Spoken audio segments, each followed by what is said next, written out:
But with him right now out the way, the biggest match that we have to look forward to is Islam Makhachev versus Alexander Volkanovski. The current, in many people's eyes, pound for pound, best fighter in the entire world.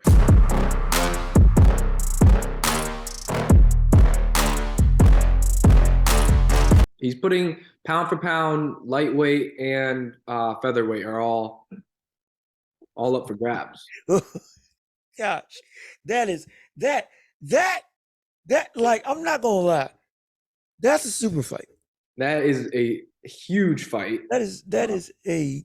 I'm not sure how that works though. I'm not sure if Islam is gonna have to come down to 145 and fight there, or if he's gonna come up to 155 for both belts on the line. I'm not sure how that works. From what I understand, Volkanovski's moving up. So Volkanovski's moving up to 55. Okay. And if you saw him when in their face-off in the ring, yeah, in the octagon, Volkanovski already looks like he's, close to that weight. Not in a bad way.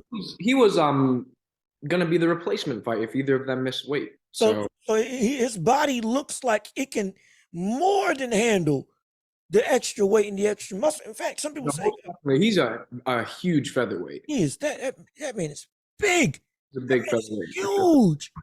Yeah. Like it makes no sense. And couple that and see, he is a gifted athlete with all the technical abilities. And him going up against Islam. That's an interesting fight. It's an incredibly interesting fight. Because now is it gonna be a situation where Islam's one of the hardest people to take down, to me, in the entire UFC. Like bar none. This man's it's just his lower body strength and just his not coupled with his incredible grappling IQ is phenomenal. But with him going up against Volkanovski, I think the uphill battle is going to be, can Volkanovski be able to stand strength for strength wise against somebody like Islam? Or is it going to be a situation where it's just going to be way too much for him to be able to handle? Yeah, it's interesting. I mean, did you watch the Brian Ortega fight with Alexander Volkanovski? I believe I did. I was incredibly impressed. That was actually the first full fight I got to see of him. And I was like, okay, now I see why. Brian Ortega had him twice with those submissions. I thought it was over for him, and he got out of them. And Brian Ortega is nothing to scoff at. He's one of the top submission artists up there with Oliveira. Mm-hmm. He's like one of those jiu-jitsu guys. But so it's tough to tell. I mean, I do think that Alexander Volkanovski's frame is a lot different than Charles Oliveira's. Charles Oliveira has long limbs, and Volkanovski has like shorter limbs, and he's definitely like just built differently, like a strong, bulkier type of guy is what it looks like to me. And I think that'll be interesting because I think Charles would be easier to keep on the ground rather than Volkanovski because they have different builds. Mm-hmm. I feel that, but as a counter argument, with Islam being in this fight taller, that is also true. Volkanovski, and I believe with the reach advantage too. Yep. That could lead to like a whole nother plethora of grappling opportunities. Yeah, that has never been available to him for the majority of his career. Because he's just taller. I don't think I've never seen a fight where Islam is the bigger man. Now we're seeing a fight where he is like both in height and weight. Yeah, and I would believe strength. The bigger guy who relies again. I'm not saying his game's only dictated on strength, but it is enhanced by how naturally strong he is. So could we see a situation where we may see Volkanovski legitimately get manhandled with how, blasphemous that may sound? Do you think we could actually see something like that happen? Oh man, it's definitely possible. It's definitely possible. I mean, the last Volkanovski fight I saw was against Max Holloway, their third fight, and he was just assaulting that guy. It was a very one-sided fight. And he looked sharp. His technique, his timing, everything, like he was just looking a step ahead of Max Holloway. And I think, if he comes into the fight with that precision, it's gonna be a lot in his favor. It's too tough for me to tell right now. I can't say definitively either one. It's tough to tell. I actually thought that Volkanovski would have been a good draw for Charles Oliveira too. I think that would have been a good fight. Because if Oliveira beat Islam, that would make sense too. No, yeah, no. Again, complete sense and understandable. That would have been a phenomenal fight. And I'm glad you brought up Max Holloway versus Volkanovski, because that is the other side of the spectrum. As good as Islam is grappling, Volkanovski took, who was at one point in time considered the best striker in the division. Yeah.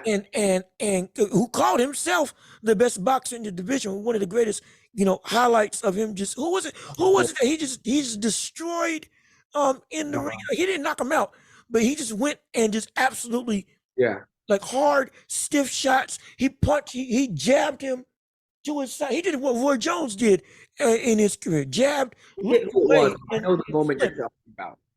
You know the fight I'm talking about. Exact moment, yeah. I can't think of the guy he was going up against. I don't know why. That highlight like once every few weeks on my social media. Yeah, so. It's there. And again, and that's not him outclassing, some bum. No. I can't remember the name, but the brother who was Max Holloway, he fights the top of the food chain, guys. He doesn't fight any like, bottom of the barrel. Exactly.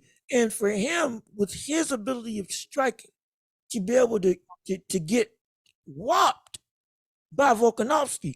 He had a bad cut too, a real deep cut. It was more than cuts. He was demoralized. Yeah. As much as he wanted to consistently keep, the fire and drive and keep wanting to fight, you saw it in his face that, man, I'm just this brother's just keeping me alive right now. And so for him to go and fight against Islam, we could see him, on the other side of the coin. If I'm saying Islam can potentially manhandle Volkanovski, we could see Volkanovski just absolutely pummel Islam on striking it. Because, if you look at it in that regard too, like you were saying earlier, Max Holloway was a lot taller and a lot longer reach than Volkanovski too. Mm-hmm. They weighed about the same, and I think, but still, that is, you have to take that into account. Again, you're looking at the situation. Really, really important. Arms and legs. It is. Reach and height are incredibly. Reach and height have their strengths and weaknesses depending on which side of the spectrum that you're on. Again, strengths and weaknesses in both sides.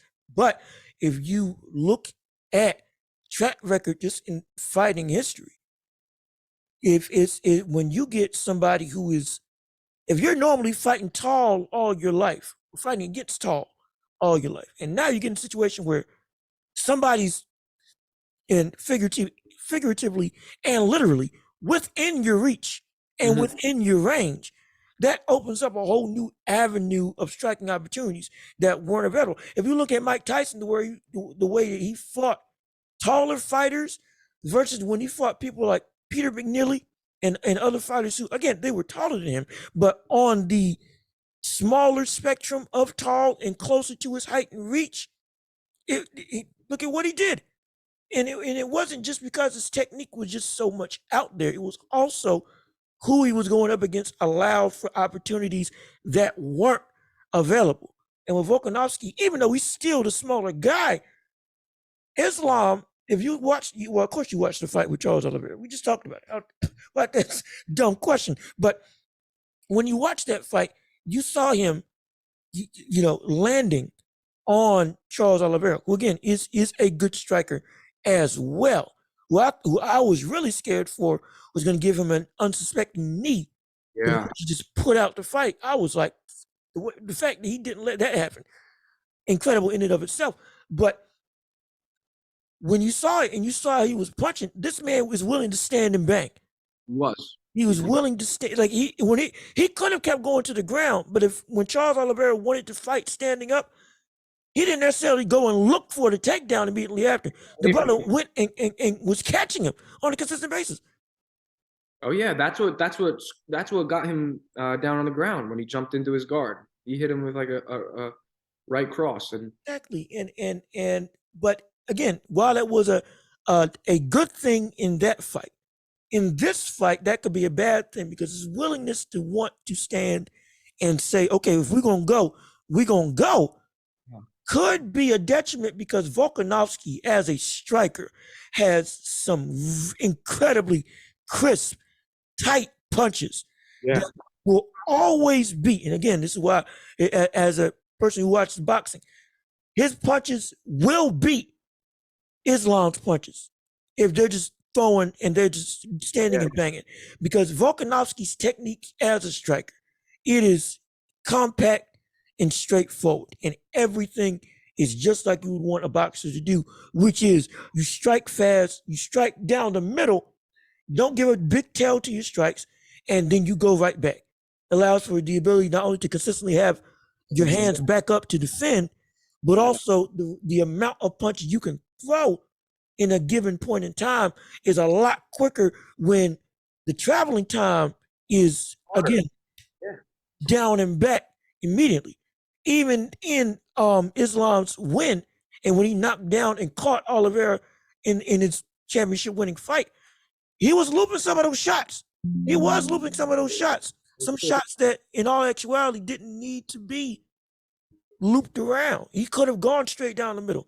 I'm not saying his technique is bad, but I do understand that Volkanovski's is a ton better. So how do you feel about that whole situation? I mean, like it could go either way. It's hard for me to tell right now. I think if I was going to bet on it, I would have to see what the what the lines are, and it might be one of those situations where like the odds are so good for Volkanovski, you should just bet on him, you know, because we know how good he is, you know, but it's tough to tell right now, man. I can't say definitively. I would probably have to like maybe watch a little bit more of their previous fights and think about it. But what do you think? I mean, I'll predict it right now. I don't think it's not ending in decision. I know that for a fact. You would make it to a decision either. No, I can say that. Yeah, I don't think it would go to the distance.